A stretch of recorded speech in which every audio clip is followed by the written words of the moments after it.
The scandalous life of Virginia Woolf began long before she filled her pockets with stones and walked into the River Ouse on March 28, 1941. For nearly 60 years, this daughter of Victorian respectability had shocked, challenged, and scandalized a society that demanded women remain silent, submissive, and safely domestic. Behind the literary genius lay a woman who defied every convention of her time. She lived in an openly sexless marriage while conducting passionate affairs with other women. She rejected motherhood, built a publishing empire that disseminated radical ideas, and wrote novels that shattered literary tradition. Her mental breakdowns became public spectacles in an era when madness was shameful. Her political views branded her a dangerous, subversive. Yet these scandals were not the tragic flaws of a tortured artist, but the deliberate rebellions of a revolutionary mind. How does a child born into the heart of Victorian propriety become the century's most uncompromising literary rebel? The answer lies not in her madness, but in her magnificent refusal to accept the limitations placed upon her sex, her art, and her humanity. Virginia Woolf lived as if her life itself were her greatest work of fiction, proving that genius cannot be contained by convention, and that sometimes the greatest service to humanity demands breaking every rule that confines the human spirit. Adeline Virginia Stephen entered the world on January 25, 1882, at 22 Hyde Park Gate, Kensington, into a household that would have scandalized Victorian society had its secrets been known. Behind the respectable red brick facade lay a web of dysfunction, inappropriate sexuality, and emotional manipulation that would shape one of literature's most revolutionary minds. The Stephen family presented itself as the epitome of Victorian intellectual respectability. Sir Leslie Stephen, Virginia's father, was a towering figure of letters, the first editor of the Dictionary of National Biography. Yet this pillar of society was also a tyrannical depressive whose emotional demands would terrorize his daughters. Julia Prinsep Duckworth Stephen, Virginia's mother, was celebrated for her pre-Raphaelite beauty and nursing work. What polite society chose to ignore was that Julia had been a professional artist model, posing for painters in an era when such work carried implications of impropriety. Julia's unconventional past extended beyond modeling. She had been married twice before, creating a blended household of 8 children from various unions that challenged Victorian notions of proper family structure.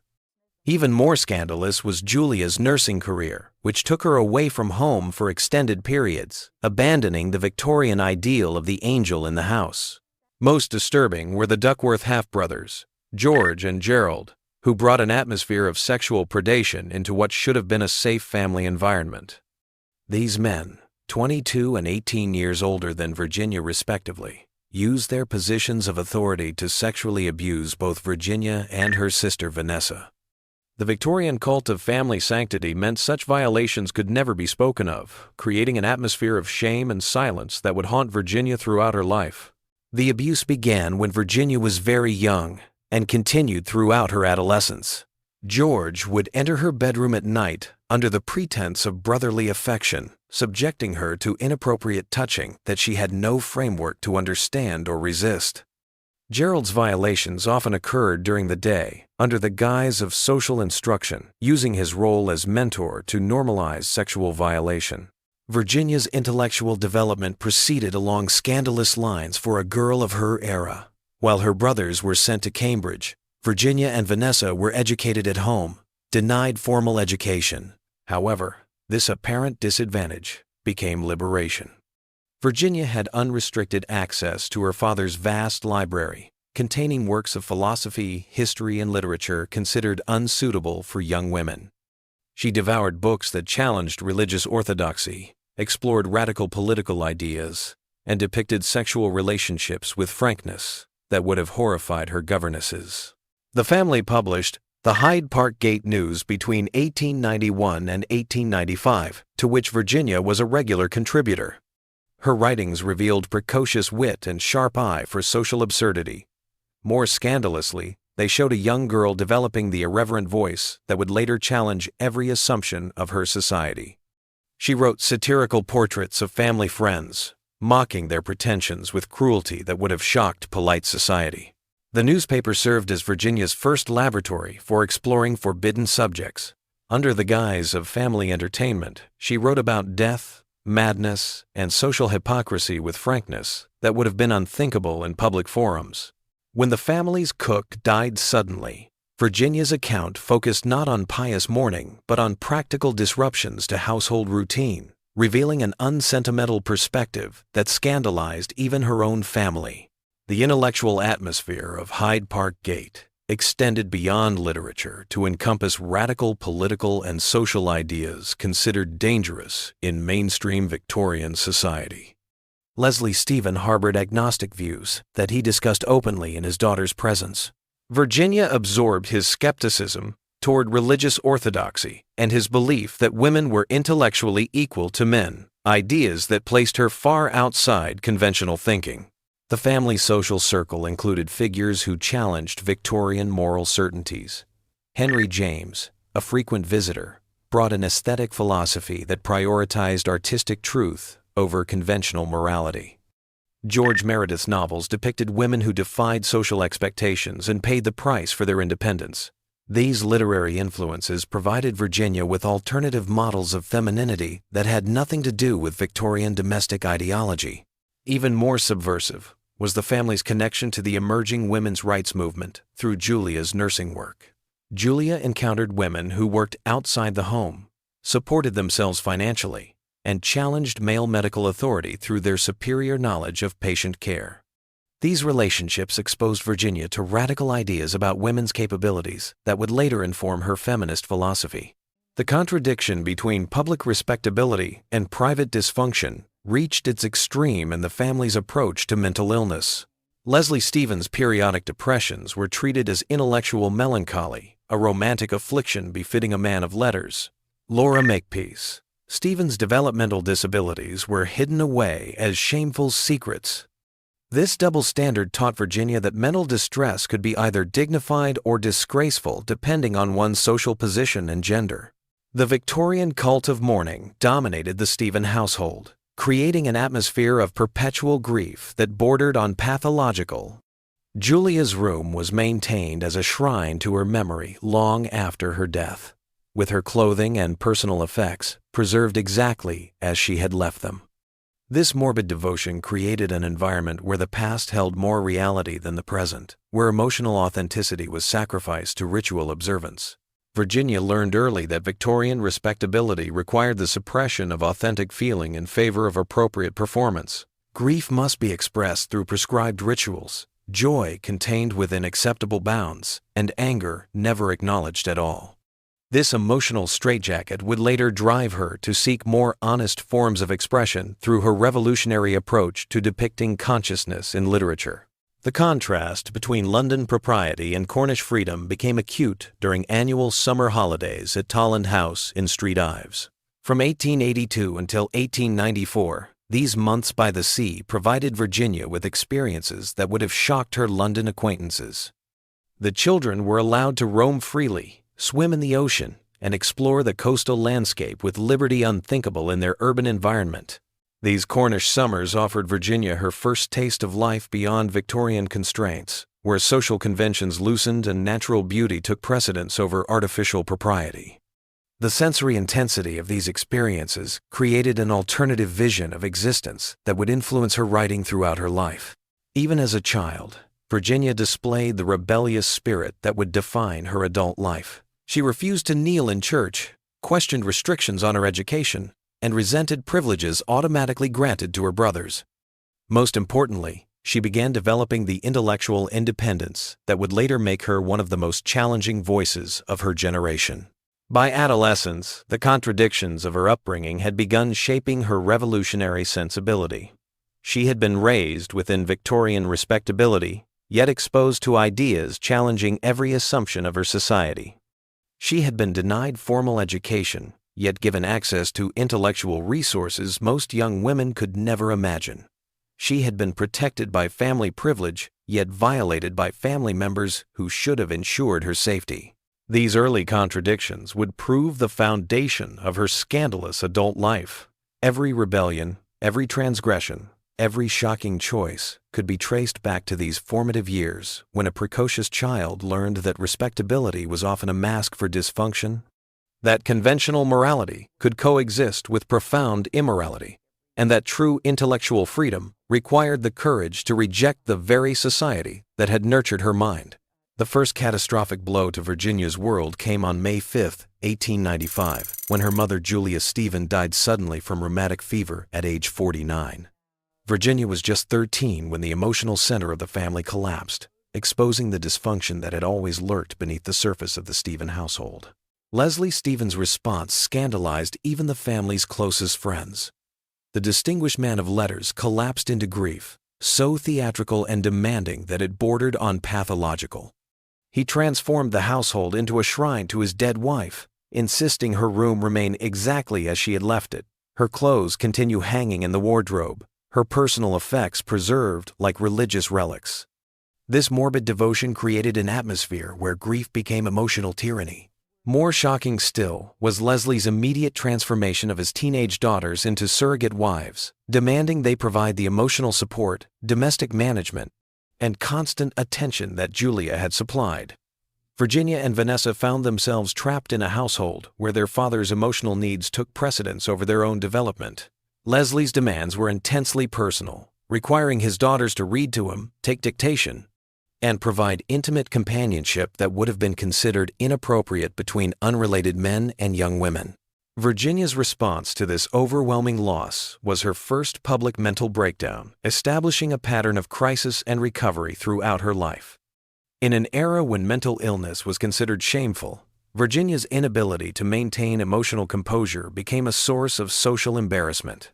She experienced severe depression, characterized by withdrawal from normal activities, disrupted sleep patterns, and intense anxiety that made her education impossible to continue. The family's response revealed Victorian attitudes toward female mental distress. While Leslie's dramatic grief was treated as evidence of his sensitive nature, Virginia's psychological suffering was seen as weakness or moral failing. She was subjected to standard treatments, enforced rest, isolation from intellectual stimulation, and regimens designed to make her more docile and conventionally feminine. These treatments effectively punished her for emotional honesty, teaching Virginia that authentic feeling was dangerous and survival required performing mental stability regardless of inner state. The tragedy was compounded by Stella Duckworth's elevation into the maternal role. At 26, Stella had been on the verge of establishing her own life, when her mother's death trapped her in domestic servitude. She took over household management and the impossible task of meeting Leslie's emotional demands while maintaining her own sanity. Stella's sacrifice represented everything Virginia would later rebel against in her analysis of women's position in society. Here was a young woman expected to sublimate her entire existence to the needs of male family members. The Victorian cult of female self-sacrifice was revealed in its full horror as Stella's health and happiness deteriorated under responsibilities that should never have been placed on her shoulders.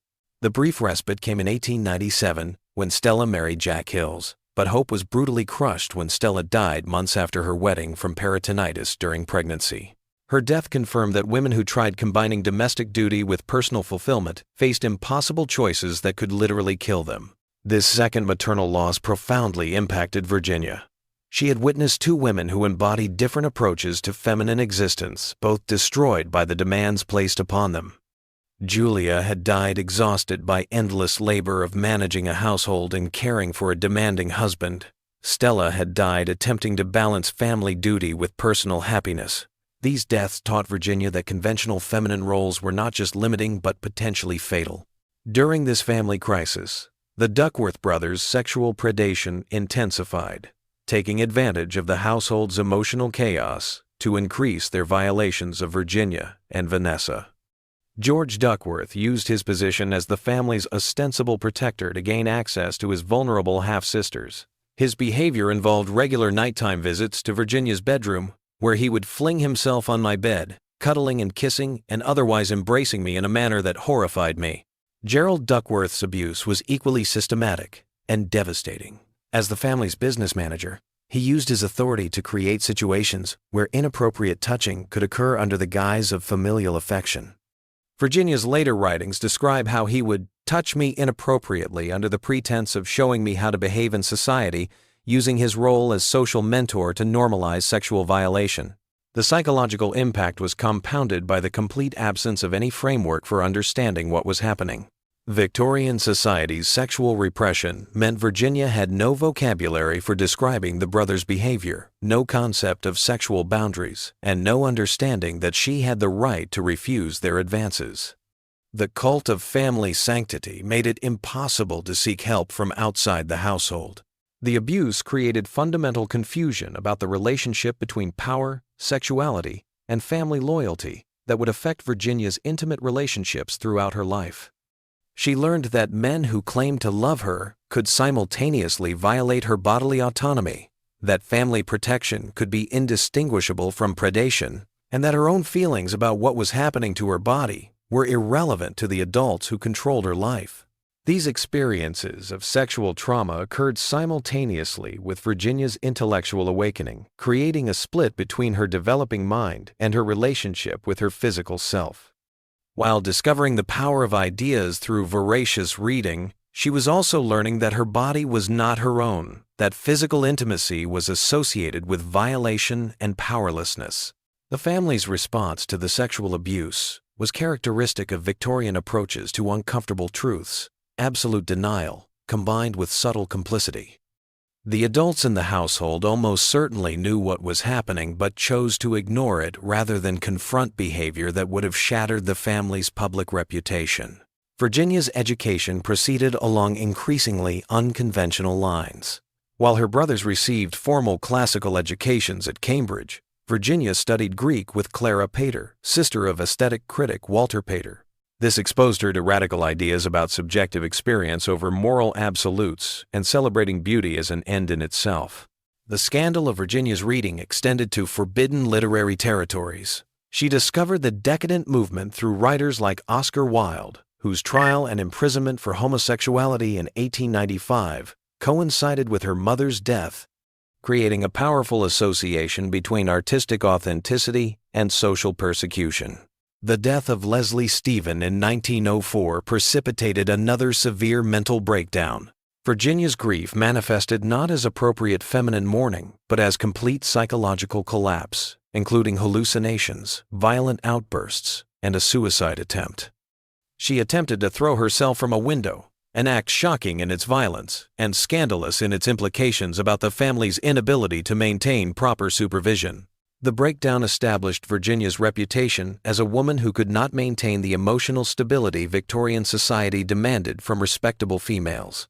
More scandalously, her recovery involved deliberate rejection of treatments supposed to restore her to proper feminine behavior. She refused to accept that her intellectual interests had contributed to her breakdown and insisted on continuing the very activities medical opinion blamed for her condition. By the time Leslie Stephen died, Virginia had experienced enough trauma and contradiction to fuel a lifetime of rebellion against the society that had shaped her. She had survived systematic sexual abuse, witnessed the deadly consequences of conventional feminine roles, experienced severe mental illness, and developed an intellectual framework that challenged every assumption of her era. The stage was set for her transformation from damaged victim to revolutionary artist, from Virginia Stephen to Virginia Woolf. The death of Leslie Stephen in February 1904 liberated his children from Hyde Park Gate's suffocating atmosphere, but their scandalous decision to abandon Victorian propriety entirely truly shocked London society. In December 1904, the four Stephen siblings made the radical choice to sell their respectable Kensington home and establish themselves at 46 Gordon Square in the unfashionable district of Bloomsbury. The decision to live without chaperones immediately marked the Stephen sisters as women of questionable morality. Victorian society demanded unmarried women remain under paternal supervision until marriage transferred them to their husband's protection. For two young women to establish an independent household where they could receive male visitors without supervision was considered tantamount to advertising their availability for improper relationships. The house itself embodied their rejection of Victorian aesthetic values. Where Hyde Park Gate had been furnished with heavy mahogany furniture and dark wallpapers, Gordon Square was decorated in revolutionary style, emphasizing light, space, and freedom, rather than oppressive grandeur that characterized respectable Victorian homes. This aesthetic revolution reflected the influence of Roger Fry, the art critic who would become central to the Bloomsbury Group's development. When Fry organized the first post-impressionist exhibition in London in 1910, featuring works by Cézanne, Van Gogh, and Gauguin, the public response was one of outrage that mirrored society's reaction to Bloomsbury's lifestyle experiments. The Thursday evening gatherings that began almost immediately represented a social revolution challenging every convention of mixed-gender interaction. These meetings brought together young men from Cambridge, including Lytton Strachey, Clive Bell, Leonard Woolf, and John Maynard Keynes, with the Stevens sisters in an atmosphere of intellectual equality unprecedented in respectable society. The conversations would have scandalized anyone accustomed to careful segregation of topics considered appropriate for mixed company. The influence of G.E. Moore's philosophy provided the group with a framework for discussing subjects normally forbidden in polite society. Moore's emphasis on personal relationships and aesthetic experience as the highest goods challenged Victorian moral earnestness and opened doors to frank discussions of love, sexuality, and personal fulfillment. Virginia's participation marked her emergence as an intellectual force capable of holding her own in debates with Cambridge-educated men. Her contributions demonstrated breadth of knowledge and sharpness of analysis that challenged assumptions about female intellectual capacity.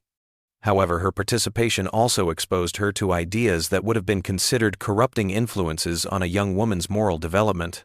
The group's philosophical approach to personal relationships led to experiments in emotional and sexual freedom that shocked even liberal contemporaries. The belief that personal feelings should be honestly expressed rather than suppressed in service of social convention resulted in complex webs of attractions and relationships that defied conventional understanding of appropriate behavior. Vanessa's marriage to Clive Bell in February 1907 created the first major scandal within the group.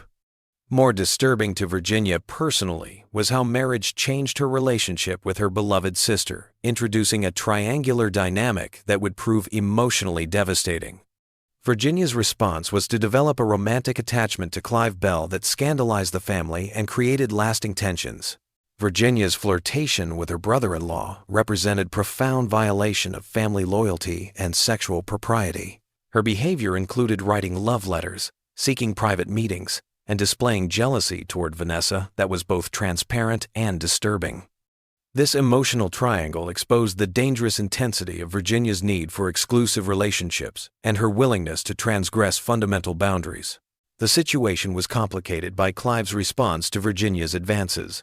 Rather than maintaining appropriate distance, he encouraged her attention in ways that suggested he found her intellectually stimulating in ways that Vanessa, despite her beauty and artistic talent, was not.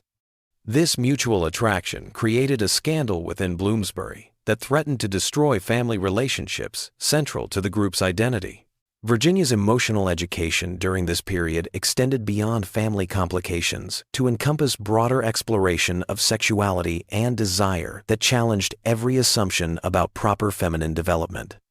The group's frank discussions of homosexuality, bisexuality, and unconventional relationships exposed her to possibilities that existed far outside the narrow range of options typically presented to young women of her class. Lytton Strachey's homosexuality was openly acknowledged within the group, creating an atmosphere where sexual diversity was treated as natural rather than shameful perversion. This acceptance extended to discussions of same-sex attraction among both men and women, topics that were not only taboo in polite society but actually criminal under British law. Having experienced sexual abuse at the hands of the Duckworth brothers, Virginia approached physical intimacy with men with considerable anxiety and mistrust. The Bloomsbury Group's acceptance of alternative forms of sexuality provided her with intellectual frameworks for understanding desire that did not require conforming to conventional expectations of feminine sexual behavior. In 1909, Lytton Strachey's sudden proposal of marriage to Virginia created a scandal revealing complex sexual dynamics within the group. Strachey, whose homosexuality was well known, apparently believed intellectual compatibility might provide a foundation for marriage despite absent conventional sexual attraction. Virginia's acceptance, followed by their mutual recognition, the arrangement was impossible, exposed both parties to ridicule. The brief engagement highlighted the group's experimental approach to relationships and willingness to challenge fundamental assumptions about the basis for marriage. The idea that intellectual companionship might be more important than sexual compatibility represented radical departures from established social norms. Virginia's participation in the suffrage movement beginning in 1910 added a political dimension to her personal rebellions. Her involvement with the National Union of Women's Suffrage Societies marked her as a supporter of women's political rights, when such activism was considered evidence of dangerous radicalism. The suffrage movement's challenge to male political authority complemented Bloomsbury's rejection of masculine intellectual dominance, creating a comprehensive critique of patriarchal society that extended from personal to political. Virginia's feminism involved active participation in a movement using increasingly militant tactics to challenge government authority. The group's rejection of conventional religious observance scandalized the broader community and marked them as dangerous freethinkers. Sunday mornings became occasions for philosophical discussions that questioned the existence of God, the authority of Scripture, and the moral foundations of Christian civilization. Virginia's participation in these blasphemous conversations marked her as a woman who had abandoned spiritual guidance considered essential to feminine virtue. The sexual frankness of Bloomsbury conversations extended beyond theoretical discussions to encompass detailed explorations of physical desire and erotic experience that would have horrified respectable society. Virginia found herself participating in conversations about topics that violated every taboo governing feminine propriety, treating sexuality as a legitimate subject for rational analysis rather than shameful necessity. By 1912, the Bloomsbury Group had established itself as a center of cultural rebellion. Their house had become a meeting place for artists, writers, and intellectuals who shared their commitment to challenging conventional morality, exploring new forms of artistic expression, and creating alternative models of personal relationships. Virginia's role in this cultural revolution had transformed her from damaged victim of Victorian repression into a confident intellectual whose ideas and lifestyle posed a direct challenge to everything her society considered proper and necessary. The scandal of Virginia Stevens' marriage to Leonard Woolf began before they even met. Leonard's return to London in 1911 after 7 years in the colonial civil service in Ceylon brought into Bloomsbury circles a man whose background challenged every assumption about suitable matrimonial prospects for respectable English women. He was Jewish in a society where anti-Semitism was considered a mark of social refinement, socialist in his politics when such views were regarded as dangerous radicalism, and possessed intimate knowledge of British imperial brutality that made him profoundly critical of the system that had elevated the Stephen family to prominence. When Leonard proposed to Virginia on January 11, 1912, London society was unprepared for the scandal that would ensue. Here was the daughter of one of Victorian England's most distinguished literary families, choosing to marry a man whose very presence at fashionable dinner parties would have been considered inappropriate just a generation earlier. The proposal itself violated social conventions, as Leonard approached Virginia directly rather than seeking permission from male family members, treating her as an autonomous individual capable of making her own decisions about marriage. Virginia's acceptance, after months of agonizing consideration, shocked even her Bloomsbury friends. The decision represented a rejection of everything her social position suggested she should value in a husband. Leonard possessed neither aristocratic connections nor inherited wealth, two qualities considered essential for a woman of Virginia's standing. His Jewish heritage meant their children would be excluded from the highest levels of English society, while his political views virtually guaranteed social ostracism from conservative circles.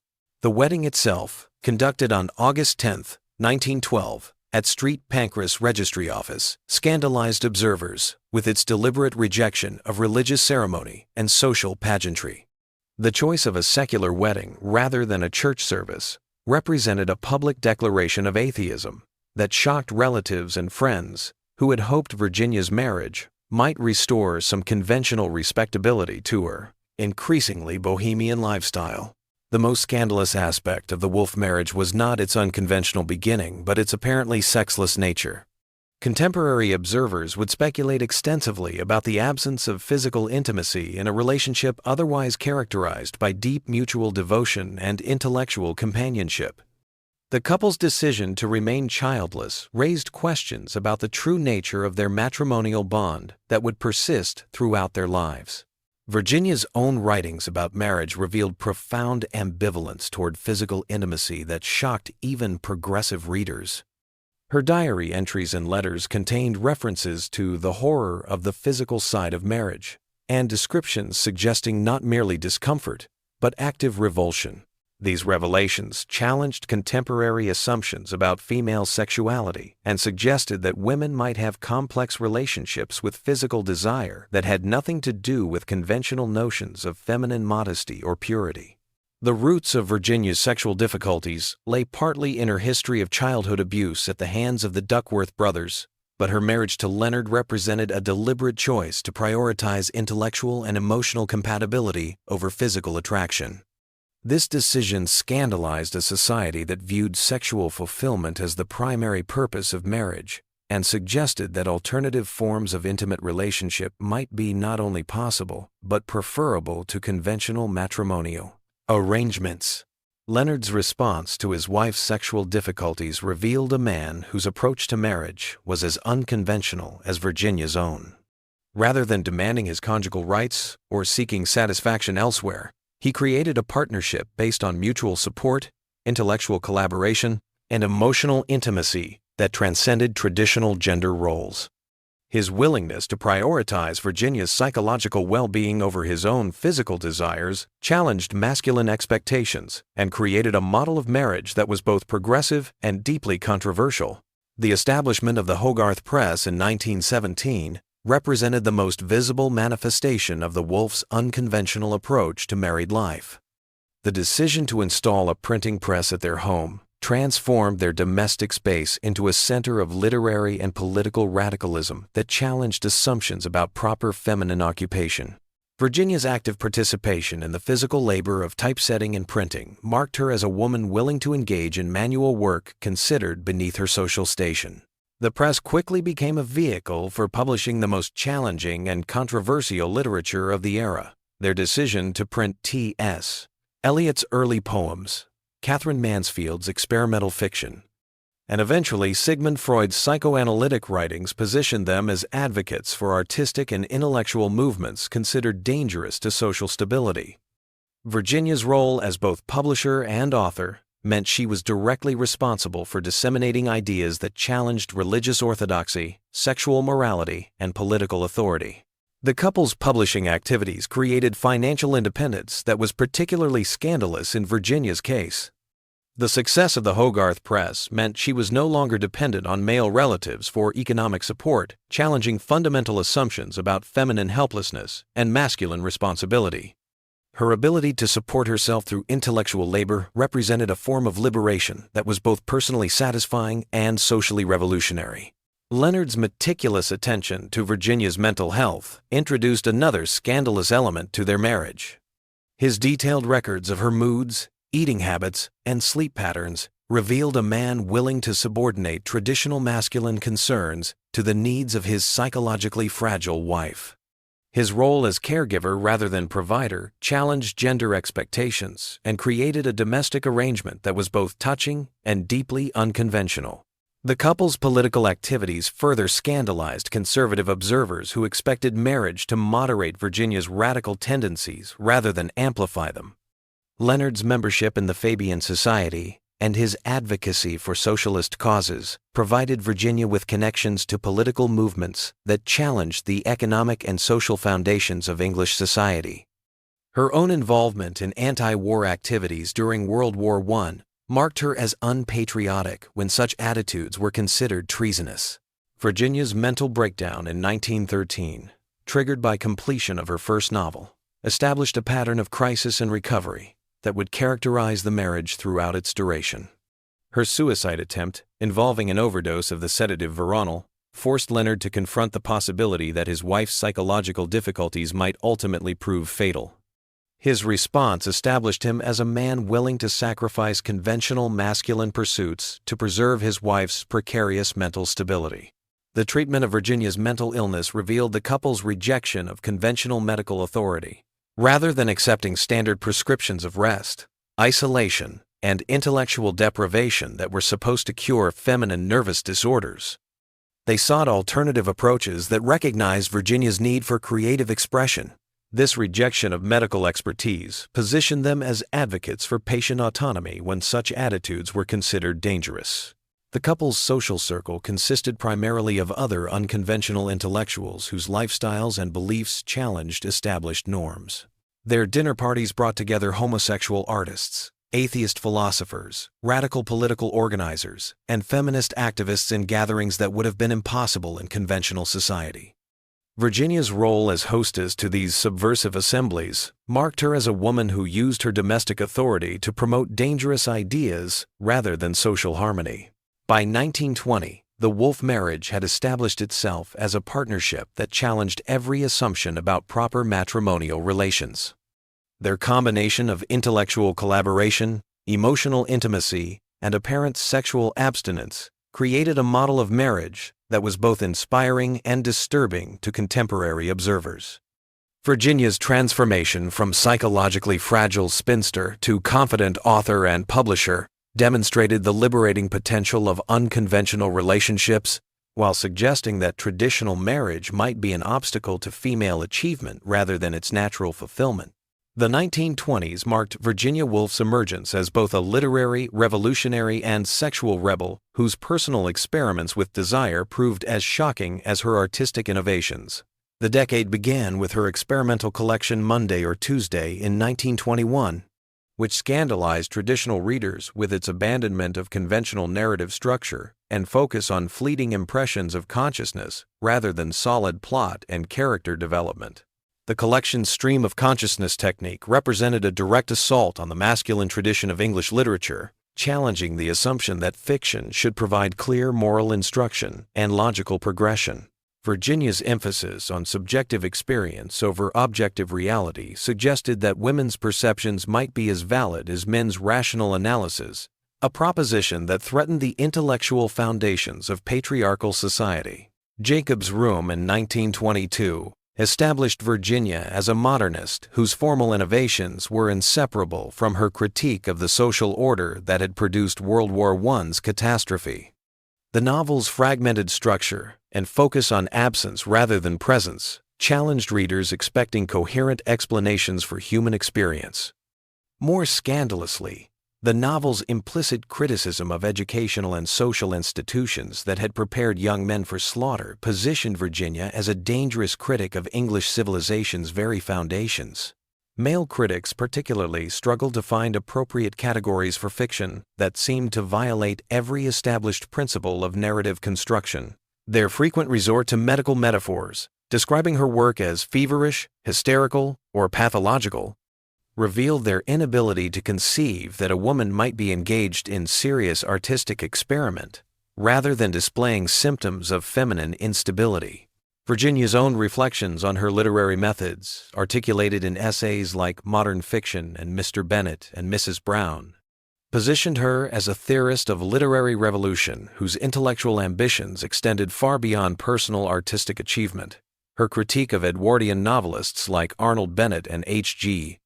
Wells challenged materialist assumptions that had dominated English fiction for decades, arguing that literature should capture the luminous halo of consciousness rather than the solid furniture of social existence. The personal dimension of Virginia's revolutionary period became apparent in 1922 when she encountered Vita Sackville-West at a dinner party hosted by Clive Bell. Vita, an aristocratic writer whose unconventional lifestyle had already scandalized English society, represented a form of feminine rebellion both similar to and different from Virginia's own experiments with social convention. Vita's background as Lord Sackville's daughter, her marriage to diplomat Harold Nicholson, and her residence at Knowle, one of England's greatest country houses, gave her a social position both more secure and more scandalous than Virginia's own. Her aristocratic privilege provided protection for behaviors that would have destroyed a woman of lesser standing, while her visibility made her transgressions matters of public fascination and moral concern. The developing relationship between Virginia and Vita represented a convergence of intellectual and sexual rebellion that would prove explosive in its implications for both women's lives and reputations. Their initial friendship, conducted through correspondence and occasional meetings, gradually intensified into emotional and physical intimacy that challenged both women's understanding of their own sexual identities and social obligations. Virginia's letters to Vita during the early stages of their relationship revealed a woman discovering forms of desire and connection absent from her marriage to Leonard. The passionate intensity of her correspondence, with its declarations of love, sensual descriptions of physical attraction, and frank discussions of sexual longing, marked a dramatic departure from the emotional restraint that had characterized her previous relationships. The scandal of the Virginia Vita affair lay not merely in its lesbian character, but in its challenge to fundamental assumptions about marriage, fidelity, and feminine sexuality that structured English society. Both women were married to men who were aware of and tolerant toward their relationship, creating domestic arrangements that violated every principle of conventional morality while remaining technically within legal respectability. Harold Nicholson's acceptance of his wife's relationship with Virginia reflected unconventional marriage arrangements characterizing certain segments of the artistic and intellectual elite. His own homosexual inclinations and commitment to maintaining social appearances created a domestic situation where Vita's lesbian affairs could be accommodated as long as they remained relatively discreet. Leonard Woolf's response to his wife's affair revealed a man whose understanding of marriage was sufficiently unconventional to accommodate emotional and sexual relationships that went beyond their own partnership. His apparent acceptance of Virginia's need for forms of intimacy he could not provide demonstrated flexibility about matrimonial arrangements that was both progressive and pragmatic. The physical dimension of the Virginia Vita relationship became a matter of intense speculation among contemporaries and has remained a subject of scholarly debate. Virginia's own references to their sexual encounters, while discreet, suggest she experienced with Vita forms of physical pleasure and emotional satisfaction absent from her relationship with Leonard. Her discovery of lesbian sexuality represented both personal liberation and a profound challenge to her understanding of her own identity. The literary dimension of the Virginia Vita relationship proved as significant as its emotional and sexual aspects. Their correspondence became a workshop for literary experimentation, with both women using their letters to explore new forms of expression and develop ideas that would inform their published work. The creation of Orlando in 1928 represented the culmination of Virginia's exploration of gender fluidity and sexual identity through her relationship with Vita. The novel's fantastic premise, following its protagonist through several centuries and a transformation from male to female, provided a framework for examining questions about identity, sexuality, and social convention that could not have been addressed through realistic fiction. Orlando's publication created a literary scandal extending far beyond questions of artistic merit to encompass fundamental challenges to social and sexual orthodoxy. The novel's treatment of gender as fluid rather than fixed, its celebration of androgyny as an ideal rather than aberration, and its implicit critique of gender roles that structured English society positioned it as a revolutionary text, challenging the most basic assumptions about human nature and social organization. The autobiographical elements in Orlando were apparent to contemporary readers who recognized Vita Sackville-West as the inspiration for the protagonist and Virginia's relationship with her as the emotional foundation. For the novel's exploration of love transcending conventional gender categories, the book functioned simultaneously as a love letter, biographical experiment, and manifesto for sexual freedom that scandalized conservative readers while inspiring those seeking alternatives to conventional morality. The commercial success of Orlando demonstrated substantial audience appetite for literature challenging sexual and social orthodoxy, suggesting that the moral revolution Virginia and her circle represented had broader cultural support than conservative critics acknowledged. The transformation of Virginia Woolf from sexual rebel to political provocateur reached its culmination in 1929 with the publication of A Room of One's Own, a revolutionary manifesto that scandalized English society by exposing the economic and educational foundations of male supremacy. Based on lectures delivered at Newnham and Girton, the women's colleges at Cambridge University, the essay challenged every assumption about feminine intellectual capacity and revealed the systematic barriers that had prevented women from achieving literary greatness. The scandal of A Room of One's Own lay not merely in its feminist arguments, but in its unprecedented frankness about the material conditions necessary for creative achievement. Virginia's declaration that a woman must have money and a room of her own if she is to write fiction shocked readers who preferred to believe that artistic genius transcended such mundane considerations as financial security and physical space.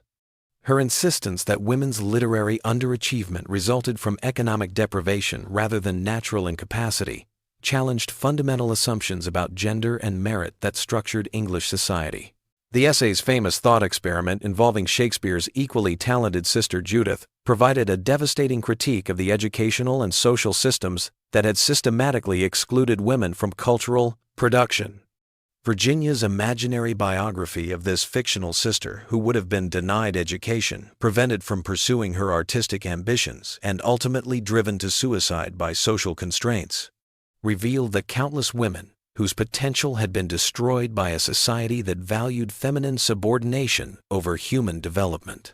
The economic analysis that underpinned A Room of One's Own represented a radical departure from traditional feminist arguments that focused on moral and spiritual equality rather than material conditions. Virginia's emphasis on the relationship between financial independence and creative freedom positioned her as a theorist who understood that women's liberation required fundamental changes in economic structures rather than mere adjustments in social attitudes. Her argument that women needed £500 a year and rooms of their own challenged the entire system of feminine dependence that kept women subordinated to male authority. The reception of A Room of One's Own revealed the deep anxiety that Virginia's arguments provoked among defenders of traditional gender roles. Male critics dismissed her economic analysis as materialistic vulgarity that demonstrated feminine inability to understand the spiritual nature of artistic creation. Their insistence that true genius overcame material obstacles revealed their investment in maintaining a system that provided them with economic advantages while denying women equal opportunities for creative development. The essay's critique of Cambridge University and other male educational institutions scandalized the academic establishment by exposing the hypocrisy of institutions that claim to value learning while systematically excluding half of humanity from their benefits. Virginia's account of being turned away from the library because she was an unaccompanied woman revealed the practical barriers that enforced women's intellectual subordination, despite legal equality. Her analysis of the luxurious accommodations provided for male students compared to the modest facilities available at women's colleges demonstrated the material inequality that undermined claims about educational opportunity. Virginia's exploration of women's literary history exposed the systematic erasure of feminine achievement that had created the illusion of women's intellectual inferiority. Her research into the lives of historical women writers revealed the extraordinary obstacles they had faced and the limited recognition they had received for their accomplishments. This historical analysis challenged assumptions about the natural development of literary tradition and suggested that the masculine domination of English letters resulted from social engineering rather than superior talent. The publication of The Waves in 1931 created a different kind of scandal as Virginia pushed her experimental techniques to their absolute limits, producing a novel that challenged every assumption about narrative coherence and character development. The book's stream of consciousness technique, its dissolution of conventional plot structure, and its poetic language created a reading experience that was both mesmerizing and infuriating to critics who struggled to apply traditional standards of literary evaluation. The critical response to The Waves revealed the deep resistance that Virginia's innovations continued to provoke among defenders of literary tradition. Male critics in particular seemed threatened by fiction that abandoned conventional masculine approaches to storytelling in favor of techniques that seemed to emerge from specifically feminine ways of experiencing and understanding the world. Their frequent resort to medical metaphors in describing her work suggested their inability to conceive that a woman might be engaged in serious artistic experimentation rather than displaying symptoms of psychological disturbance. Virginia's own statements about The Waves position the novel as a deliberate challenge to masculine literary authority and an assertion of alternative approaches to fictional representation. Her description of the book as a play poem rather than a conventional novel indicated her intention to transcend established generic boundaries and create new forms of artistic expression that would be adequate to modern consciousness. This formal innovation represented not merely personal artistic ambition, but a challenge to the entire structure of literary authority that positioned men as the natural arbiters of cultural value. The commercial failure of The Waves, despite its critical recognition, demonstrated the limited audience for experimental fiction that challenged conventional reading practices and expectations. Virginia's willingness to sacrifice popular success for artistic integrity positioned her as a writer whose commitment to innovation exceeded her concern for commercial viability. This prioritization of artistic experiment over market considerations challenged assumptions about women's natural conservatism and their supposed inability to pursue abstract intellectual goals. The political dimension of Virginia's work during this period became increasingly apparent as she engaged with contemporary debates about fascism, socialism, and the relationship between individual artistic freedom and collective social responsibility. Her involvement with anti-fascist organizations and her participation in discussions about the artist's political obligations positioned her as an intellectual whose influence extended far beyond literary circles to encompass broader questions of social organization and political authority. Virginia's friendship with composer Ethel Smythe created another scandal of emotional intensity that challenged conventional assumptions about relationships between women. Smythe's obsessive devotion to Virginia, her public declarations of love, and her aggressive pursuit of intimate friendship created a situation that was both flattering and suffocating for Virginia. The relationship exposed the complex dynamics of feminine friendship in an era when emotional intensity between women was viewed with suspicion and anxiety. Ethel Smythe's own reputation as a radical feminist and suffragette added political dimensions to her relationship with Virginia that extended their personal connection into broader questions about women's rights and social organization. Smythe's history of militant activism, including imprisonment for suffrage activities, positioned her as a figure whose political commitments were more extreme than Virginia's own intellectual feminism. Their association marked Virginia as connected to the most radical elements of the women's movement, despite her preference for cultural rather than direct political action. The intensity of Smythe's emotional demands on Virginia created tensions that revealed the potential dangers of intimate relationships between strong-willed, creative women. Smythe's jealousy of Virginia's other friendships, her possessive attitude toward Virginia's time and attention, and her attempts to control Virginia's social activities demonstrated the ways in which feminine relationships could replicate the patterns of domination and subordination that characterized traditional marriage. Virginia's struggle to maintain her autonomy while acknowledging Smythe's genuine affection and support highlighted the complex negotiations required for authentic relationships between independent women. The development of Virginia's political consciousness during this period was influenced by her growing awareness of the international situation and the rise of fascist movements that threatened the intellectual and cultural freedoms she valued. Her analysis of the relationship between political authoritarianism and gender hierarchy positioned her as a theorist who understood that women's liberation was inseparable from broader struggles for human freedom and social justice. Virginia's critique of militarism and nationalism as expressions of masculine psychology challenged conventional assumptions about patriotism and national defense. Her argument that women's exclusion from political authority had created societies organized around competition, domination, and violence rather than cooperation, equality, and peace positioned her as a radical critic whose analysis extended far beyond questions of gender equality to encompass fundamental challenges to existing political and social organization. The increasing political content of Virginia's writing during this period reflected her growing conviction that artistic and intellectual work could not be separated from questions of social responsibility and political engagement. Her willingness to use her literary reputation to advocate for causes that were considered controversial or dangerous demonstrated a commitment to political action that challenged assumptions about the proper relationship between art and politics. The scandal of Virginia's political engagement lay partly in her refusal to maintain the political neutrality that was expected from women of her social position. her public support for socialist causes, her criticism of capitalism and imperialism, and her advocacy for radical changes in educational and economic structures positioned her as a dangerous intellectual whose influence threatened to undermine social stability and political authority. By 1935, Virginia Woolf had established herself as a figure whose influence extended far beyond literature to encompass fundamental questions about gender, politics, and social organization. Her transformation from experimental novelist to political provocateur demonstrated the radical implications of her artistic innovations and positioned her as a comprehensive critic of the society that had shaped and constrained her development. The scandals that surrounded her work and her personal life had evolved from individual rebellions against social convention into systematic challenges to the fundamental structures of power and authority that organized English civilization.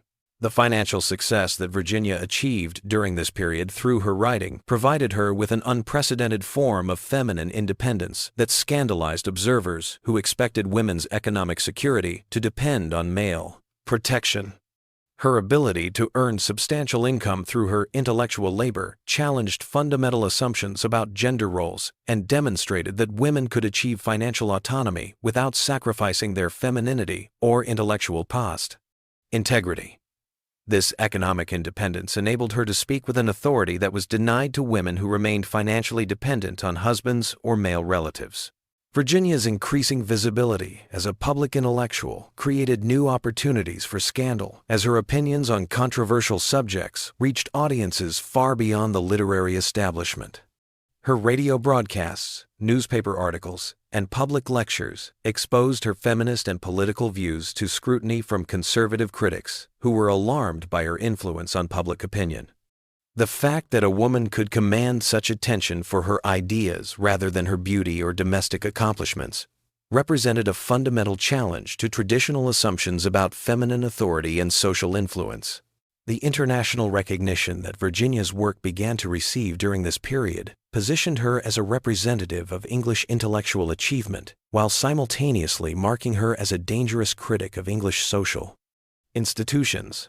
Foreign intellectuals who admired her literary innovations and feminist analysis often failed to understand the scandalous nature of her positions within English society, treating as natural and progressive ideas that were considered radical and threatening by her domestic critics. Virginia's involvement in organizations that challenged established social and political institutions extended her reputation for dangerous thinking beyond literary circles to encompass broader questions of social reform and political change. Her participation in groups that advocated for educational reform, economic equality, and international peace positioned her as an intellectual whose influence threatened to undermine the foundations of conservative social organization. The development of Virginia's analysis of the relationship between personal psychology and political structures created a comprehensive critique of patriarchal society that extended from individual relationships to international politics. Her argument that masculine psychology, characterized by aggression, competition, and domination, had created political and social systems that perpetuated violence and inequality, positioned her as a theorist whose insights anticipated later developments in feminist political theory. Virginia's critique of the legal and educational institutions that maintained gender inequality revealed her understanding that women's liberation required systematic changes in social structures rather than mere adjustments in flowed individual attitudes. Her analysis of the ways in which laws, customs, and institutional practices combined to limit women's opportunities demonstrated a sophisticated understanding of how power operated through seemingly neutral social arrangements. The scandal of Virginia's intellectual authority lay partly in her refusal to limit her analysis to specifically feminine concerns or to adopt the modest tone that was expected from women who engaged in public discourse. Her willingness to offer comprehensive critiques of English society, to challenge the fundamental assumptions that govern political and economic organization, and to present her arguments with the confidence typically reserved for male intellectuals, marked her as a woman who had transcended traditional limitations on feminine intellectual ambition. Virginia's exploration of the psychological costs of gender inequality revealed her understanding that patriarchal social organization damaged men as well as women, by constraining human potential and limiting the range of acceptable behavior and feeling. Her analysis of how rigid gender roles prevented both sexes from developing their full human capacities positioned her as a theorist whose feminist insights had broader implications for human liberation and social progress. The correspondence and diary entries from this period revealed Virginia's growing confidence in her ability to influence public opinion and effect social change through her writing and public appearances. Her sense of herself as a figure whose ideas might contribute to fundamental transformations in English society reflected both personal development and recognition of the power that intellectual women could wield when they refused to accept traditional limitations on their authority and influence. Virginia's analysis of the relationship between economic structures and cultural production extended her feminist critique to encompass broader questions about capitalism, class inequality, and the organization of modern industrial society. Her argument that artistic achievement required not only individual talent but also material security and social support challenged assumptions about merit and success that justified existing economic arrangements. The revolutionary implications of Virginia's feminist analysis became apparent as her ideas influenced a generation of younger women who used her arguments to justify their own challenges to traditional gender roles and social expectations. Her transformation from individual rebel to theoretical influence demonstrated the power of intellectual work to create cultural change and positioned her as a figure whose impact extended far beyond her own generation. Virginia's willingness to discuss controversial subjects, including sexuality, mental illness, and political radicalism in her published work, challenged the boundaries that separated private experience from public discourse.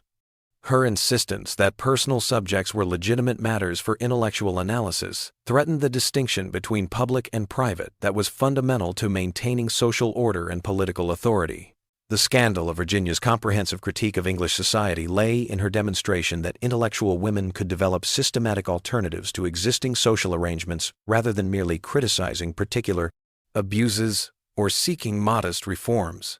Her vision of a society organized around cooperation rather than competition, equality rather than hierarchy, and creativity rather than domination represented a fundamental challenge to the values and institutions that structured English civilization. The approach of World War II in the late 1930s created the most profound scandal of Virginia Woolf's career, as she maintained her pacifist convictions in the face of mounting fascist aggression and popular demands for military action.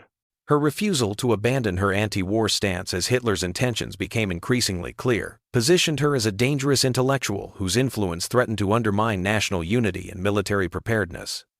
The publication of 3 Guineas in 1938 represented the culmination of her political radicalism and created a firestorm of controversy that would persist until her death. 3 Guineas shocked readers with its systematic analysis of the connections between patriarchy, militarism, and fascism, arguing that women as outsiders to male-dominated institutions possessed unique insights into the psychological and social forces that led to war. Virginia's contention that masculine psychology, characterized by aggression, competition, and the desire for domination, had created political systems that inevitably produced violent conflict represented a fundamental challenge to assumptions about national defense and political authority. The essay's most scandalous proposition was that women should refuse to support war efforts until they achieved full equality in education, the professions, and political participation. Virginia's argument that women had no patriotic obligation to defend a society that excluded them from meaningful participation challenged the fundamental assumption that citizenship created automatic loyalty regardless of the portion benefits received. Her suggestion that women might serve humanity better by remaining outsiders to male-dominated institutions than by seeking inclusion within them, represented a radical departure from mainstream feminist strategy. The hostile reception of 3 Guineas revealed the limits of acceptable political discourse even among progressive intellectuals who had previously supported Virginia's feminist arguments. Male critics dismissed her analysis as hysterical overreaction that demonstrated feminine inability to understand the realities of international politics. Even some feminist allies criticized her pacifist stance as dangerously naive, given the obvious threat posed by Nazi Germany. The widespread rejection of her arguments isolated Virginia from many former supporters and marked her as a figure whose political judgments could not be trusted. Virginia's personal response to the political crisis of the late 1930s was complicated by her growing awareness that Leonard, as both a Jew and a socialist, would face particular danger if Nazi Germany succeeded in invading Britain. Her pacifist convictions conflicted with her understanding that fascist victory would threaten everything she valued, including the intellectual freedom that had enabled her literary career and the personal relationships that sustained her emotional life. The couple's decision to prepare for suicide in the event of German invasion scandalized friends who learned of their preparations. Virginia and Leonard stored petrol in their garage and obtained sleeping pills for use if capture became imminent, treating self-destruction as a rational response to the threat of fascist occupation. Their matter-of-fact approach to potential suicide reflected both their realistic assessment of what Nazi rule would mean for people like themselves and their determination to maintain control over their own deaths.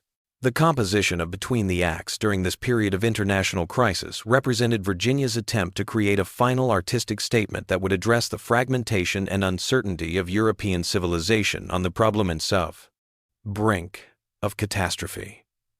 The novel's experimental structure and its focus on a village pageant depicting English history provided a framework for examining questions of national identity, cultural continuity, and the possibility of meaning in a world threatened by destruction.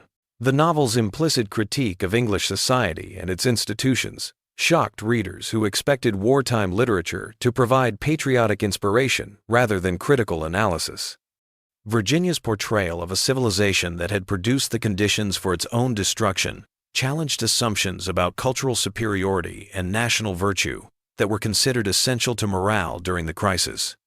Her suggestion that English traditions and institutions bore responsibility for the international catastrophe represented a form of intellectual treason that many contemporary readers found unforgivable.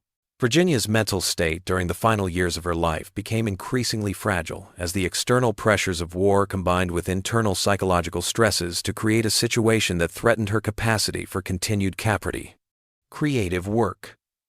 Her letters and diary entries from this period revealed a woman struggling to maintain intellectual coherence while experiencing episodes of depression, anxiety, and disorientation that made normal functioning increasingly difficult. The specific triggers for Virginia's final mental breakdown were multiple and interconnected, reflecting the complex relationship between personal psychology and external circumstances that had characterized her entire adult life. The completion of Between the Acts created the familiar pattern of creative exhaustion that had precipitated previous crises, while the war's destruction of London intellectual life eliminated many of the social supports that had previously sustained her during difficult periods. The bombing of the Woolfs' London home in September 1940 destroyed not only their possessions, but also the physical spaces associated with their most productive years as writers and publishers. The loss of their library, correspondence, and personal effects represented a form of biographical erasure that was particularly devastating to a writer whose work had always drawn heavily on memory and personal experience. Leonard's meticulous documentation of Virginia's deteriorating mental state during the winter and spring of 1940 to 1941 revealed a man desperately attempting to prevent another complete breakdown. While recognizing the limitations of his ability to control his wife's psychological condition, his records of her sleeping patterns, eating habits, and emotional responses created a clinical portrait of mental illness that was both touching in its devotion and disturbing in its implications for Virginia's autonomy. Virginia's resistance to Leonard's protective measures reflected her understanding that survival might require sacrificing the intellectual independence that made life meaningful to her. Her refusal to accept the kind of sheltered existence that might have preserved her psychological stability demonstrated a commitment to authentic living that was both admirable and ultimately destructive. The tension between Leonard's desire to protect her and her need for creative freedom created a domestic crisis that paralleled the larger civilizational conflict taking place throughout Europe. The writing of her final letters in March 1941 revealed Virginia's clear awareness of her deteriorating condition and her rational decision to choose death over the prospect of another prolonged period of mental incapacity. Her notes to Leonard and Vanessa demonstrated a lucidity and consideration for others that challenged assumptions about suicide as an impulsive or irrational act. The carefully planned nature of her final actions suggested that she viewed self-destruction as a legitimate response to unbearable circumstances, rather than as evidence of mental illness. Virginia's decision to fill her pockets with stones and walk into the River Ouse on March 28, 1941, represented the final scandal of a life devoted to challenging social conventions and asserting individual autonomy. Her choice of drowning, with its deliberate echo of Ophelia's death in Hamlet, suggested a literary consciousness that remained active even in her final moments. The method of her suicide, requiring considerable physical effort and sustained determination, challenged assumptions about feminine weakness and demonstrated her capacity for decisive action even in the midst of psychological crisis. The discovery of Virginia's body on April 18, nearly 3 weeks after her death, created a public scandal that overshadowed her literary achievements and reduced her to a cautionary tale about the dangers of intellectual ambition and artistic experimentation. The circumstances of her suicide provided ammunition for critics who had always argued that her innovations represented symptoms of mental instability rather than legitimate artistic achievement. The public response to Virginia's death revealed the complex mixture of admiration, incomprehension, and moral judgment that had characterized reactions to her work throughout her career. Obituaries praised her literary genius while expressing relief that her troubling influence on younger writers had been terminated. The emphasis on her mental illness as an explanation for both her artistic innovations and her tragic end reflected society's inability to acknowledge that a woman might be simultaneously creative, intelligent, and genuinely oppressed by the limitations placed on her sex and her art. Leonard's decision to publish Virginia's final novel posthumously ensured that Between the Acts would stand as her ultimate artistic statement, a work that addressed the fragmentation of European civilization while demonstrating her continued commitment to experimental techniques that challenged conventional approaches to fiction. The novel's reception confirmed that Virginia's influence as a literary innovator would persist despite the scandal surrounding her death. The immediate aftermath of Virginia's suicide created a legend that emphasized her victimhood and mental fragility, while minimizing the political and social critiques that had made her such a controversial figure during her lifetime. This transformation of a dangerous intellectual into a tragic artist served the interests of a society that preferred to mourn feminine genius rather than acknowledge the legitimacy of feminine rebellion. The psychological complexity of Virginia's final months revealed itself in her continued literary productivity despite her deteriorating mental state. Her ability to complete Between the Acts while experiencing severe depression and anxiety demonstrated the extent to which creative work had become essential to her sense of identity and purpose. The novel's experimental structure and fragmented narrative reflected not only her artistic intentions but also her fractured psychological condition, creating a work that was simultaneously a literary achievement and a document of mental disintegration. Virginia's correspondence with friends and family during this period revealed her awareness that her political positions had isolated her from many former allies and supporters. Her uncompromising pacifism, her critique of English nationalism, and her analysis of the connections between patriarchy and militarism had positioned her as an intellectual whose influence was considered dangerous to national morale and social unity.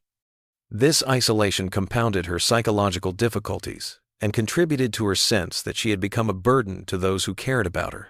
The practical challenges of maintaining literary work during wartime created additional stresses that tested Virginia's psychological resilience.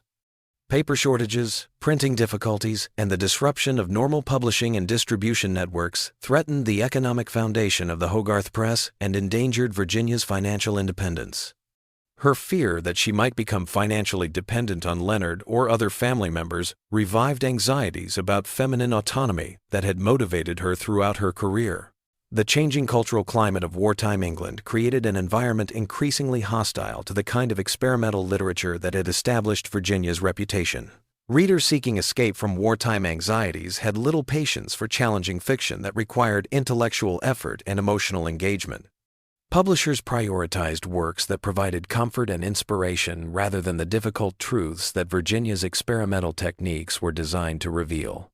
Virginia's awareness that her literary influence was waning contributed to her growing sense of irrelevance and artistic failure. Her diary entries from this period revealed a woman who questioned whether her innovations had contributed anything of lasting value to English literature or whether her entire career had been an elaborate form of self-deception. These doubts about her artistic legacy intensified her psychological distress and undermined her motivation to continue writing. The destruction of Bloomsbury as a cultural and social center during the early years of the war eliminated many of the relationships and environments that had sustained Virginia's intellectual and emotional life. Friends were scattered by military service, evacuation, or death, while the physical spaces where the group had gathered were destroyed by bombing or abandoned due to wartime conditions. This dissolution of her social world left Virginia increasingly isolated and dependent on Leonard for intellectual stimulation and emotional support. Virginia's growing obsession with death and destruction during this period reflected both her personal psychological difficulties and her response to the broader cultural crisis of European civilization. Her letters and diary entries contained increasingly frequent references to death, violence, and the possibility of civilizational collapse that suggested her individual despair had become entangled with her analysis of historical catastrophe. The medical treatment available for Virginia's mental illness during this period remained primitive and often counterproductive, offering little hope for genuine recovery or long-term stability.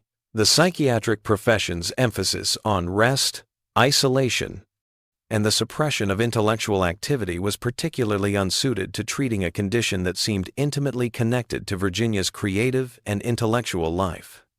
Her previous experiences with conventional medical treatment had taught her to fear the kind of institutionalization that might preserve her life while destroying everything that made existence meaningful.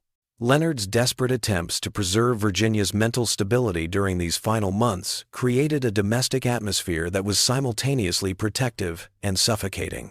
His constant monitoring of her behavior, his regulation of her activities, and his control over her social contacts reflected both devoted care and the kind of masculine authority that Virginia had spent her career challenging. This paradox created additional psychological pressure as she struggled to maintain her autonomy while acknowledging her need for support.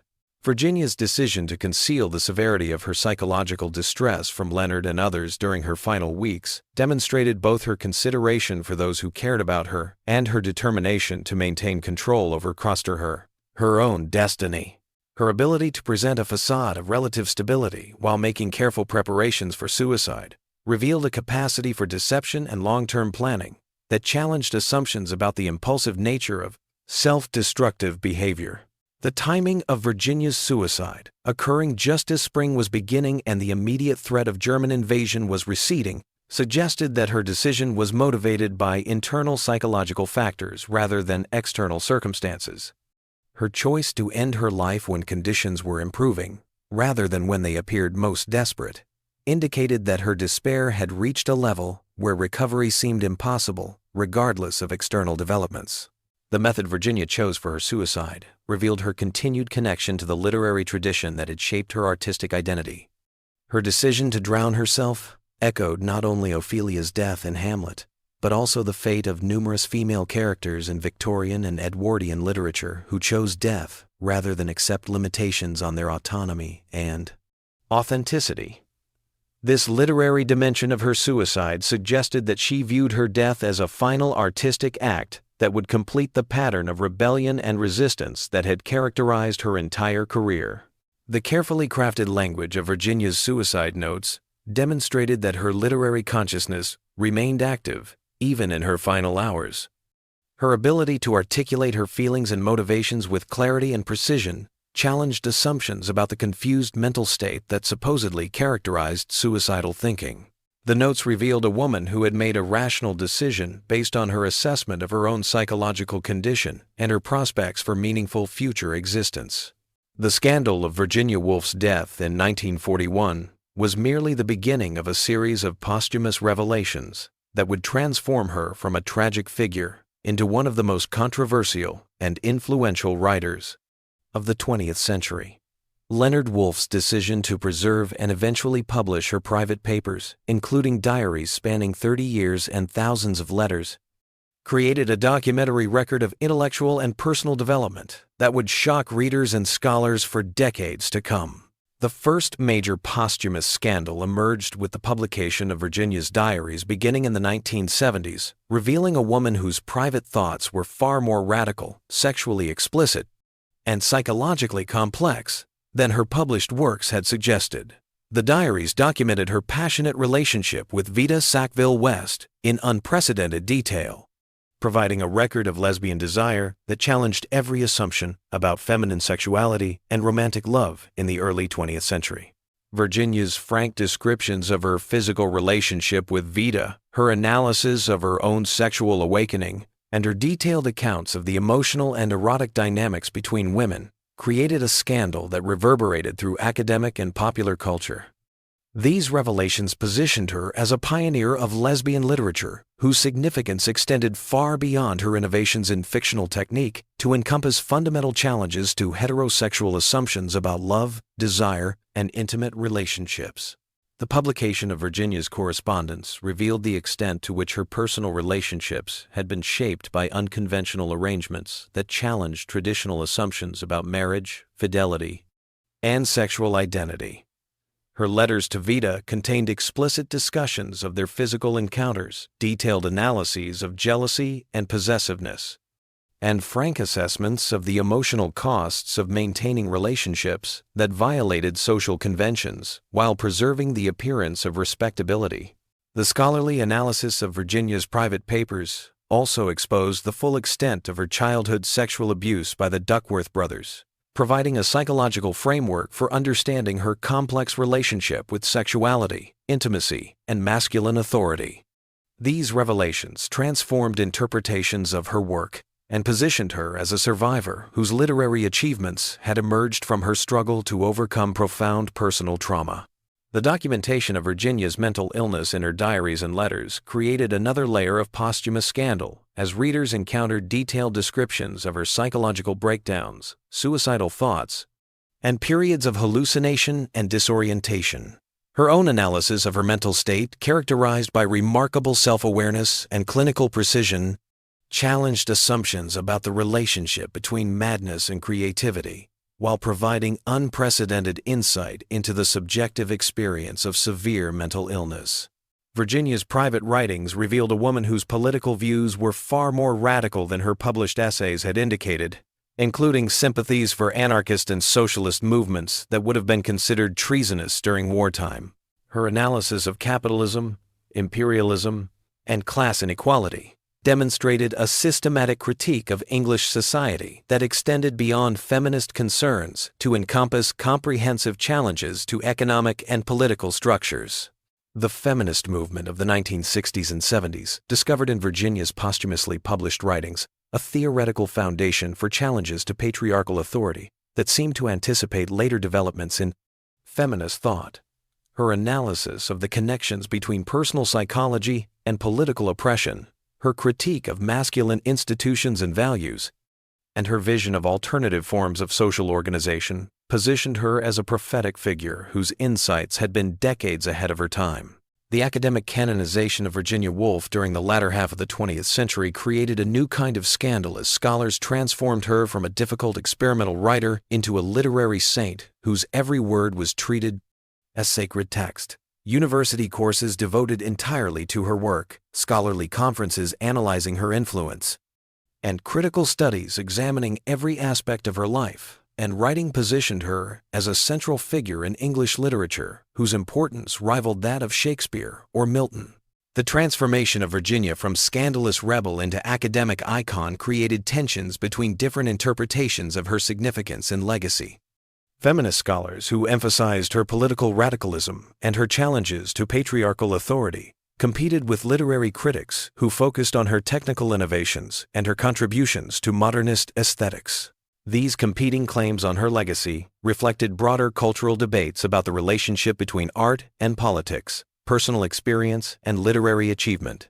The popular culture appropriation of Virginia's image and story created additional scandals as her complex intellectual and personal achievements were reduced to simplified narratives about tragic genius and tortured creativity. Films, novels, and biographical treatments that emphasized her mental illness and suicide, while minimizing her political radicalism and literary innovations, perpetuated myths about feminine fragility and artistic suffering that contradicted the evidence of her actual life and work. The revelation of previously suppressed aspects of Virginia's personal and intellectual life continued throughout the late 20th and early 21st centuries, as scholars gained access to additional archival materials and aspects of centuries. As changing social attitudes made it possible to discuss subjects that had previously been considered too controversial for public consideration. Each new discovery seemed to confirm that Virginia's actual life had been far more scandalous and radical than even her admirers had imagined. Contemporary feminist scholars have positioned Virginia as a pioneering theorist of gender fluidity and sexual identity, whose insights anticipated later developments in queer theory and transgender studies. Her exploration of androgyny in Orlando, her analysis of the social construction of gender roles, and her celebration of non-binary forms of identity have made her a significant figure in contemporary discussions of sexuality and gender that extend far beyond traditional literary studies. The international influence of Virginia's work has created global communities of readers and scholars who have discovered in her writings insights that transcend the specific cultural contexts of early 20th century. England. Translations of her work into dozens of languages have introduced her ideas to audiences who have found in her analysis of gender, creativity, and social oppression frameworks for understanding their own struggles against limiting social conventions and political authorities. The digital age has created new opportunities for scandal, as previously inaccessible materials from Virginia's life and work have become available to researchers and general readers. Online archives containing her manuscripts, correspondence, and personal documents have revealed additional evidence of her radical politics, unconventional relationships, and innovative artistic methods that continue to challenge assumptions about her significance and influence. Contemporary psychological and medical analysis of Virginia's mental illness has provided new frameworks for understanding her condition that challenge earlier interpretations of her breakdowns as evidence of feminine weakness or artistic temperament. Modern recognition of bipolar disorder, post-traumatic stress disorder, and other conditions has positioned her as a figure whose psychological struggles resulted from identifiable medical conditions rather than moral or intellectual failings. The environmental and political concerns that appear throughout Virginia's later work have made her a significant figure for contemporary activists and intellectuals who are addressing climate change, international conflict, and social inequality. Her analysis of the connections between masculine psychology and environmental destruction, her critique of nationalism and militarism, and her vision of cooperative rather than competitive social organization have provided inspiration for movements seeking alternatives to existing political and economic structures. The continuing publication of previously unknown or suppressed materials from Virginia's life ensures that new scandals and revelations will continue to emerge as scholars and general readers discover additional evidence of her radical politics, unconventional relationships, and innovative artistic methods. Each new discovery seems to confirm that her actual life was far more complex, challenging, and revolutionary than traditional literary histories have acknowledged. The transformation of Virginia Woolf from a controversial experimental writer into one of the most studied and celebrated figures in English literature represents a cultural phenomenon that extends far beyond traditional literary scholarship to encompass broader questions about genius, gender, creativity, and social change. Her posthumous influence has created communities of readers, writers, and thinkers who have found in her example both inspiration for their own creative work and theoretical frameworks for understanding contemporary challenges to established social and political authorities. The scandals that surrounded Virginia's life and work during her lifetime have been transformed into sources of inspiration and theoretical insight for contemporary feminists, artists, and political activists who see in her example proof that individual rebellion against social convention can contribute to broader cultural transformation. Her willingness to challenge every assumption about feminine nature, artistic purpose, and social organization has positioned her as a model for those who seek to create alternative forms of expression and alternative visions of human possibility. The continuing relevance of Virginia's insights and innovations suggests that the scandals she created through her life and work were not merely personal rebellions against the limitations of her particular historical moment, but fundamental challenges to structures of authority and assumption that continue to constrain human development and creative expression. Her legacy demonstrates that authentic artistic achievement may require the courage to violate social conventions and challenge established authorities, even when such violations result in personal cost and social ostracism. The ultimate scandal of Virginia Woolf's posthumous reputation may be that a woman who was considered dangerous and subversive during her lifetime has been transformed into a cultural icon whose influence extends far beyond literature, to encompass fundamental questions about creativity, sexuality, politics, and human possibility.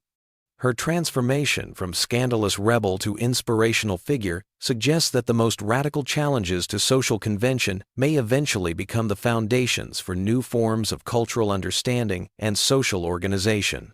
The commercialization of Virginia's image and ideas has created new forms of posthumous scandal, as her revolutionary insights have been appropriated by marketing campaigns, consumer products, and lifestyle brands that reduce her complex intellectual achievements to simplified slogans and decorative motifs.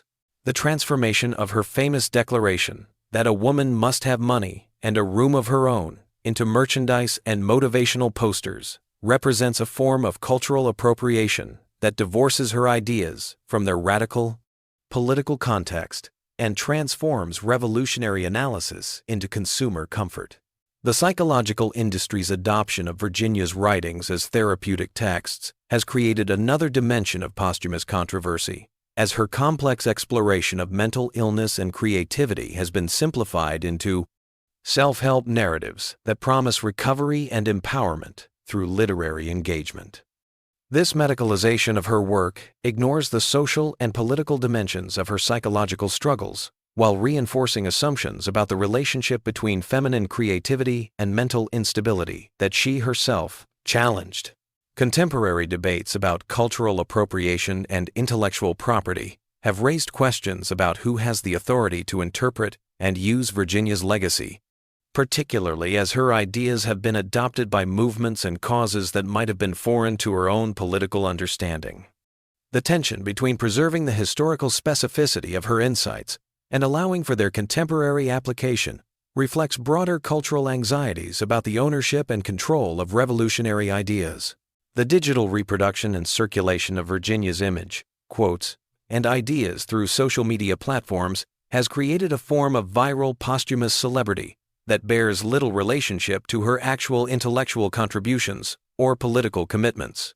The reduction of her complex theoretical insights to shareable quotes and inspirational memes represents a fundamental misunderstanding of the systematic nature of her critique of existing social and political arrangements. Academic institutions have created their own forms of posthumous scandal by establishing Virginia Woolf studies as a specialized field that sometimes prioritizes professional advancement and institutional prestige over genuine engagement. With her revolutionary insights, the proliferation of conferences, journals, and academic positions devoted to her work has created a scholarly industry that may have more to do with academic careerism than with serious intellectual engagement with her ideas. The international appropriation of Virginia's feminist analysis by political movements in different cultural contexts has raised questions about the universality of her insights and their applicability to social conditions that differ significantly from those she experienced in early 20th century England. The tension between respecting the historical specificity of her experience and recognizing the broader relevance of her theoretical frameworks reflects ongoing debates about the relationship between feminism and cultural difference. Contemporary literary critics have begun to question whether the canonization of Virginia Woolf has actually diminished rather than enhanced appreciation for her most radical insights by transforming her into a safely historical figure, whose challenges to existing authority can be acknowledged without being taken seriously. The academic study of her work may have neutralized its revolutionary potential by treating her ideas as objects of scholarly analysis, rather than as living challenges to contemporary social and political arrangements. The environmental movement's adoption of Virginia's analysis of the connections between masculine psychology and ecological destruction has created new interpretations of her work that emphasize her anticipation of contemporary ecological concerns, her critique of industrial capitalism, her celebration of natural beauty, and her analysis of the psychological roots of environmental exploitation have made her a significant figure for contemporary environmental activists seeking theoretical frameworks for understanding ecological crisis. The therapeutic communities that have emerged around Virginia's work, particularly among individuals struggling with mental illness, creativity, and social alienation, have created new forms of cultural engagement that transcend traditional boundaries between literature, psychology, and political activism. These communities have discovered in her example both inspiration for creative expression and validation for experiences of psychological difference that are often pathologized or marginalized by mainstream society. The continuing controversy surrounding biographical treatments of Virginia's life reflects ongoing cultural anxieties about the relationship between personal experience and artistic achievement, between private suffering and public significance. Each new biographical interpretation seems to reveal additional layers of complexity that challenge simplified narratives about genius, gender, and creative expression, while raising new questions about the ethics of exposing private struggles for public consumption. The global reach of Virginia's influence has created unexpected cultural encounters as her ideas about gender, creativity, and social organization have been translated into languages and cultural contexts that she could never have imagined. These cross-cultural engagements have revealed both the universality of certain human experiences and the specificity of the social conditions that shaped her particular form of rebellion against limiting social conventions. The Scandalous life of Virginia Woolf reveals a profound truth about the relationship between genius and rebellion. Her scandals were not the unfortunate byproducts of mental instability, but the necessary expressions of a mind that refused to accept the limitations placed upon her sex, her art, and her humanity. Virginia's rejection of conventional marriage challenged assumptions about feminine dependence. Her passionate affair with Vita Sackville-West demonstrated that women could experience desire with revolutionary intensity. Her experimental literature shattered masculine literary traditions and created new forms adequate to modern consciousness. Her political writings revealed connections between personal oppression and social organization. The scandals that shocked her contemporaries now appear as acts of extraordinary courage. Her refusal to remain silent about sexual abuse, mental illness, and feminine desire broke barriers that had confined women to quiet desperation. Her insistence on intellectual equality challenged institutions that systematically excluded women from cultural participation. Virginia Woolf lived as if her existence itself were a work of art, designed to prove that human potential could not be contained by social convention. Her scandalous life demonstrated that authentic creativity requires challenging authority and risking social ostracism in service of truth. The ultimate scandal may be that a woman whose rebellion seemed so threatening has become an inspiration for countless individuals seeking courage to live authentically. Her legacy proves that what appears scandalous to one generation becomes the foundation for liberation of the next.